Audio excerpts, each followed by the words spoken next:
Classes coaching کی الگ پہچان ہے، ارے سب نے مانا ہے،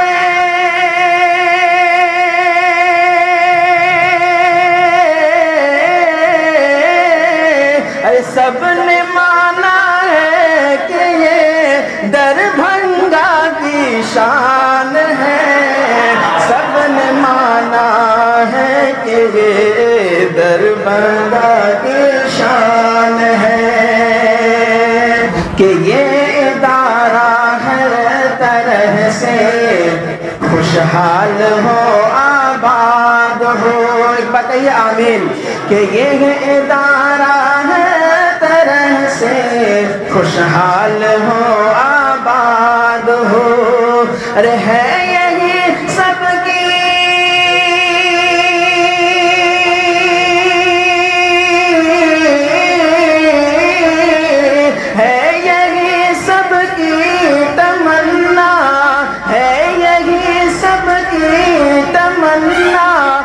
ساجد کے بھی ارمان ہے، نیک کامرس کلاسس کوچنگ کی الگ پہچان ہے، سب مانا ہے کہ یہ دربھنگہ کی شان۔ مختصر کرتا ہوں اور اب میں اصل پروگرام کی طرف گامزن ہوتا ہوں، تو میرے مقررین حضرات کے فہرست زیادہ لمبے نہیں ہے، لیکن پھر بھی آپ لوگ دل تھام کے بیٹھے، جو بھی مقرر ہے وہ بہت ہی عمدہ اور باصلاحیت ہے، اور آپ سے ان سے بہت ہی اچھی اور عمدہ بات سیکھنے کا موقع ملے گا اور سننے کا موقع ملے گا، اور ہم لوگ یہ عہد کریں کہ ہم ان کے باتوں پہ عمل کرنے کا بھی کوشش کریں گے۔ تو چلیے سب سے پہلے میں مقرر اول کے حیثیت سے جناب مفتی انوار الحق صاحب قاسمی، جو ابھی فی الحال گلوبل ڈاٹا کمپنی میں عربی ٹو انگلش ٹرانسلیٹس کے عہدے پہ فائز ہے،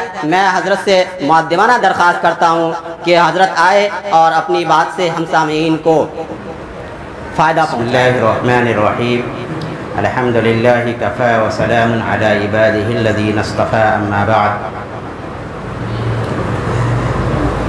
میرے محترم دوستو، بات زیادہ لمبی نہیں ہے، بہت مختصر سی بات ہے، کیونکہ ابھی قرآن کریم کا ختم ہوا، ہم لوگوں نے مکمل قرآن کریم تراویح کی نماز میں سنی ہے، تو ضروری ہوتا ہے کہ قرآن کی فضیلت کے سلسلے میں چند باتیں بتائی جائیں، قرآن کی کیا تعلیمات ہیں جو ہماری زندگی میں آئیں گی، اس پر کیسے ہم عمل کریں، یہ مختصراً بیان کروں گا۔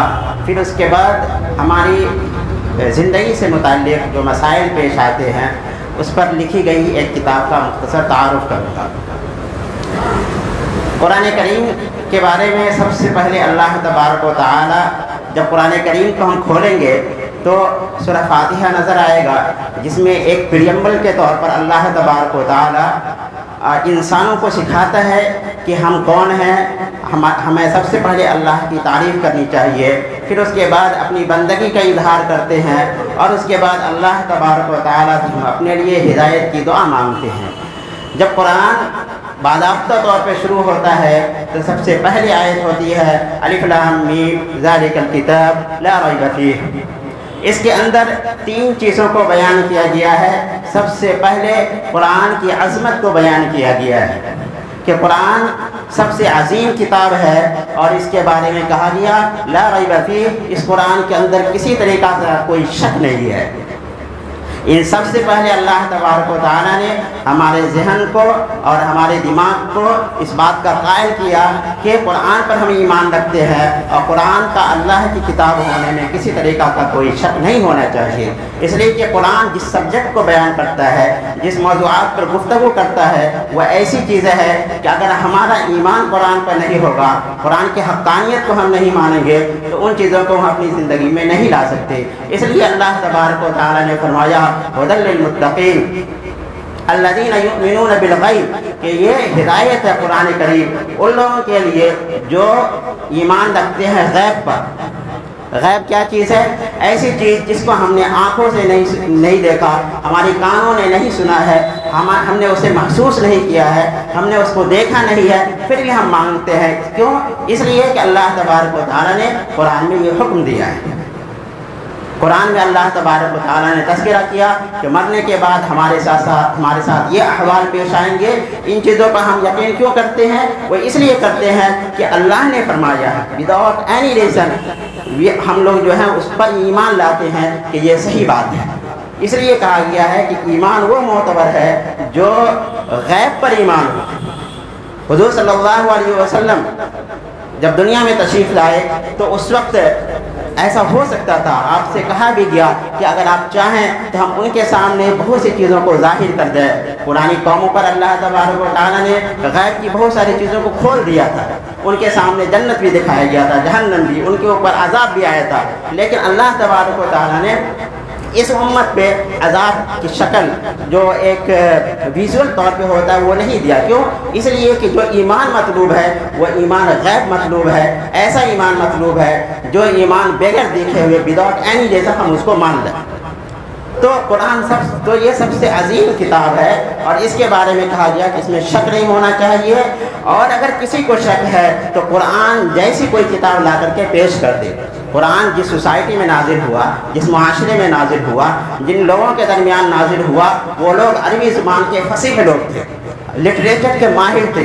ان کا کام ہی صرف لٹریچر جاننا تھا، لکھنا تھا، پوئٹری کرنا تھا.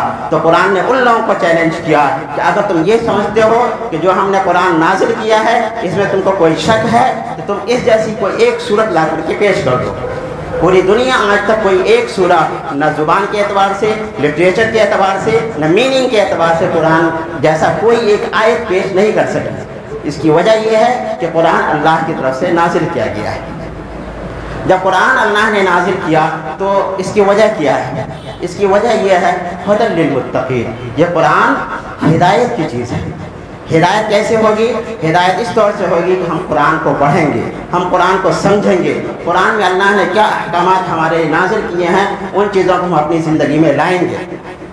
ایک سمپل سوال یہ آتا ہے کہ قرآن کا سبجیکٹ کیا ہے؟ ہر بک کی ایک سبجیکٹ ہوتی ہے، ہر ایک کتاب کا ایک موضوع ہوتا ہے جس پہ وہ بحث کرتا ہے. قرآن کا سبجیکٹ کیا ہے؟ مفسرین نے قرآن کے بارے میں لکھا ہے کہ قرآن ایک اللہ تبارک تعالیٰ کی ایسی کتاب ہے جو انسانی زندگی کے لیے رہنما ہے. دس از اے وے آف لائف.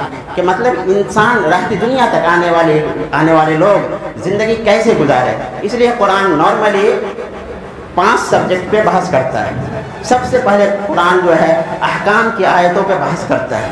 احکام کمانڈس مطلب اللہ تبارک و تعالیٰ کا حکم کیا ہے، ہمارے لیے کیا حکم ہے. معاملات کے سلسلے میں، ہمارے بزنس کے سلسلے میں اللہ کا کیا حکم ہے کہ ہم بزنس کس طور سے کریں، لین دین کیسا کریں، یہ قرآن نے پورے تفصیل کے ساتھ بیان کیا ہے. اسی طریقہ سے جو ہمارے عبادات کے سلسلے میں ہے، ہمیں کن کی عبادت کرنی ہے، کن کی عبادت نہیں کرنی ہے، اس پر بھی قرآن پوری تفصیل سے روشنی ڈالتا ہے.